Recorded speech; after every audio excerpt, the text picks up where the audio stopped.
O Evandro tinha uma lesão que foi pouquíssimo analisada na época, que é uma entrada de uma faca, algum punhal, alguma coisa assim, exatamente aqui na costela, debaixo da costela esquerda, que fica bem o coração por baixo, né? Se você quer pegar o coração por baixo, você pode usar, numa criança principalmente. Tal.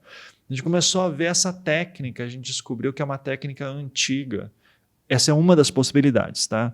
Que é uma técnica antiga. A gente pensou em várias possibilidades. Essa foi assim a que eu estou indo direto nela só para, eu não quero dizer assim, vocês estão procurando formas nas nuvens. Não, a gente verificou várias possibilidades. É uma especulação. É uma especulação, assim, com base no que a gente tem. A gente tem essa lesão. Essa lesão chega no coração. Isso. Daí você tinha uma mancha dentro do tórax do Evandro, porque foi retirar todos os órgãos dele. O Evandro estava oco por dentro. Todos os órgãos foram arrancados. Pode especular que foi um caso de tráfico de órgãos, talvez, né? O que você acha? Eu não acredito em tráfico de órgãos. Eu sei que tem gente que fala que criança... Eu sei que tem gente... Eu sei. Eu não acredito, tá? Porque toda a cadeia necessária para que se tenha, sabe, de compatibilidade de órgãos e tal, mas isso foi aventado na época. É algo mais complexo, né? Ainda mais em 92, né? Sim. Então, assim, o que eu acredito ali, porque como que o corpo do Evandro foi encontrado? E isso é importante depois para diferenciar com o caso de Altamira.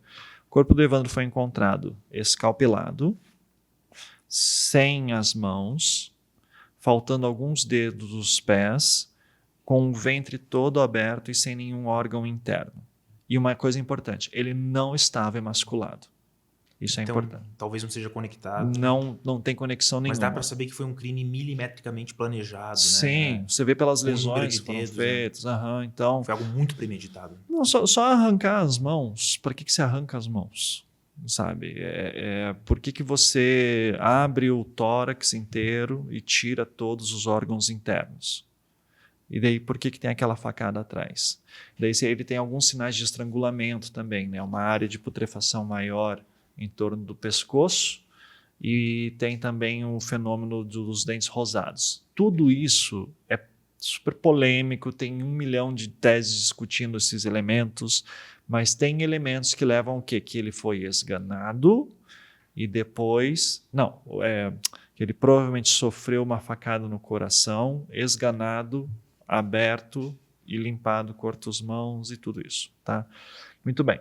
Não tem sinal de violência sexual visível, mas porque o corpo já estava em estado de putrefação bastante avançado. Né? Altamira era violência sexual. Né? Também. Mas assim, não tinha como avaliar também muita coisa, porque se o corpo decompõe... Agora eu não vou lembrar de cabeça, mas sei lá, depois de 2, 3 dias, você já não consegue mais ver nada. Então, se ele morreu na segunda e o corpo foi encontrado no sábado, você não tem mais nenhum sinal ali que você consiga dizer com certeza de... Né? Tipo, é óbvio que a gente falou com o período, tipo, é óbvio que não vai encontrar nenhum sêmen, vai ter deteriorado já, é óbvio que não vai encontrar lesões sexuais, porque a deterioração já vai estar muito avançada, então você não vai conseguir focar nisso. E na lógica do satanismo ali dentro, o caso Evandro foi totalmente contaminado.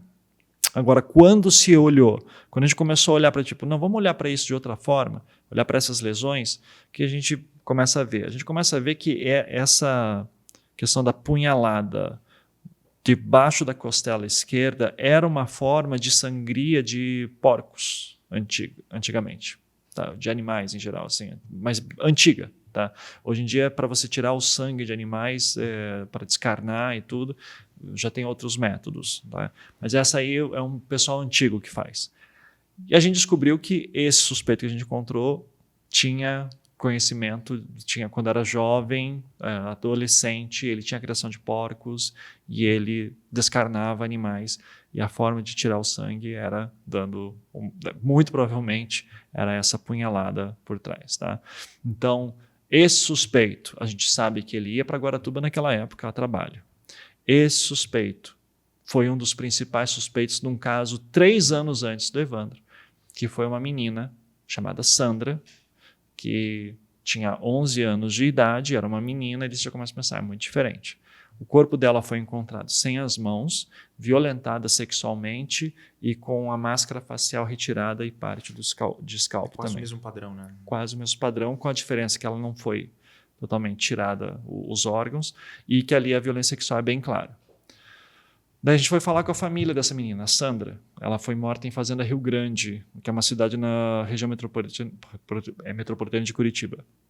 E a família nos falou que, primeiro, a Sandra tinha 11 anos, só que ela tinha tido uma doença quando criança, então ela parecia ser muito mais nova. Ela parecia ter 8 anos. A Sandra era loirinha. E não apenas ela era loirinha, como naquela época que ela desapareceu, e daí foi encontrada morta, ela tinha tido piolho, então a família tinha raspado a cabeça dela. Então o que ela parecia? Ela parecia um menininho de 8 anos de idade, loirinho. Tá? E daí foi encontrado sem as mãos. E tem a questão das distâncias também, proximidades das casas. Os corpos nunca são encontrados muito longe de casas, são sempre geografia do crime de novo. Tá? Mas as 3 crianças, elas moravam no mesmo bairro? A Sandra morava numa cidade chamada Fazenda Rio Grande, 3 anos antes do Evandro e do Leandro. Fazenda Rio Grande é 1h30 de distância de Guaratuba. Ah, sim. Só que esse suspeito, que foi suspeito no caso da Sandra, é assim que a gente chegou nele, ele provavelmente passava por Guaratuba a trabalho naquela época.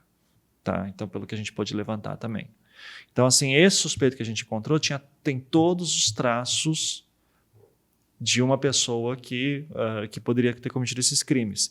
E daí a gente pensou, mas por que jogar no mato os corpos? Né? A Sandra também foi jogada no mato, só que ela foi jogada de uma maneira que fosse fácil de ser encontrada. O Evandro e o Leandro já era tentativa de ocultação, provavelmente. E daí a gente foi conversar com uns abatedores de animais que moram principalmente no interior, assim, tal.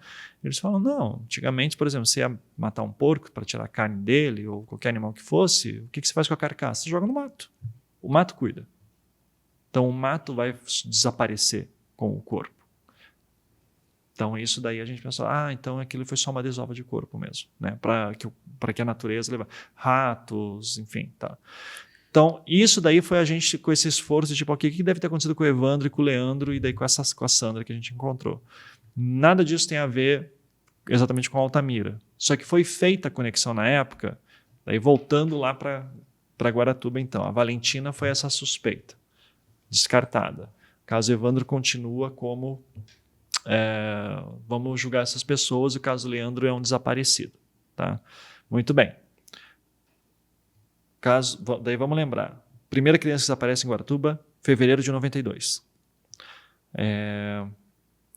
As prisões dos acusados é em julho de 92. Tá? Então, nesse período, fevereiro de 92 a julho de 92, nós temos praticamente todo o caso Evandro acontecendo. Tá? O que está acontecendo em Altamira? Que é lá no norte. Tá? A gente está daí dando um salto para o outro lado do Brasil. Desde 89... tem crianças sendo atacadas em Altamira por um maníaco sexual, era como os noticiários da época falavam. Francisco Chagas, né? Então, Chagas a gente vai saber lá para frente. Por enquanto não existe Chagas. Por enquanto existe um maníaco sexual que está pegando crianças e está tentando abusar delas. A gente sabe disso porque tem 3 sobreviventes. Só que ele tem também o hábito de emascular, que é retirar o pênis, né? Então acontece em 89, em 90, 91, 92. Foram mais de 30, né? E 3 sobreviveram, né? No total. Foram de mortes confirmadas, porque tem muitos desaparecidos também. Mas deixa eu até ver aqui no livro certinho para não errar os números. Mas eles falam de 26 vítimas no geral. Confirmadas mesmo. E mais outras desaparecidas? Porque você vai ter as vítimas desaparecidas. Aqui. Tá. Então, a gente vai ter emasculados sobreviventes, nós teríamos 3 confirmados e 1 que as famílias desconfiavam que existia, porque daí tem isso, as autoridades públicas nunca conseguiram juntar essa informação direito. Então, as famílias começaram a se organizar dentro do Comitê em Direito da Defesa das Crianças Altamirenses.